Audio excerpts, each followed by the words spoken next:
অন্যের live share করতেছেন, কিছুক্ষণ পর ডিলিট করতেছেন। আপনারা তো মনে করতেছেন ডিলিট হয়ে গেছে, আমি বলবো ডিলিট হয়নি। আপনার প্রোফাইল এবং পেজের ভিতর ওই লাইভগুলো কিন্তু এখনও আছে।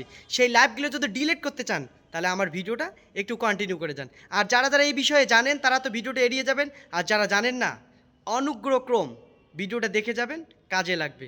আর যদি মনে করেন যে ভিডিওটা দেখে কোনো লাভ হবে না, আপনিও এড়িয়ে যেতে পারেন। তো শুরু করলাম কিন্তু দেখেন, ফেসবুক অফিসিয়াল অ্যাপসে চলে যাব, তারপর প্রোফাইলে চলে যাব, তারপর দেখো থ্রি লাইনে চলে যাব। থ্রি লাইনে গেলাম, এবার দেখো অ্যাক্টিভিটি লগ কোথায় আছে, এই যে দেখো অ্যাক্টিভিটি লগে আমি ঢুকে গেলাম। তারপর চলে আসবো কি রিসাইকেল বিন, এখানে আসতে হবে। তারপর দেখো এই লাইভগুলো দেখা যাবে, দেখছেন যে সকল লাইভ আপনারা শেয়ার করেছেন আবার ডিলিট করেছেন কিন্তু ওখান থেকে দেখা যাচ্ছে ডিলিট হয়েছে, কিন্তু এখান থেকে দেখা যাচ্ছে ডিলিট হচ্ছে না, তাই তো। তো এখান থেকে আপনাকে ডিলিট করতে হবে, তাহলে কিন্তু আপনার একবারে প্রোফাইল বা আপনার পেজ থেকে একবারে উদা হয়ে যাবে। তো আপনারা যদি চান তো এই নিয়মে কাজটা করতে পারেন। আর যদি ভিডিওটা ভালো লাগে অবশ্যই কমেন্ট তো অবশ্যই একটা করবেন। ভালো থাকবেন।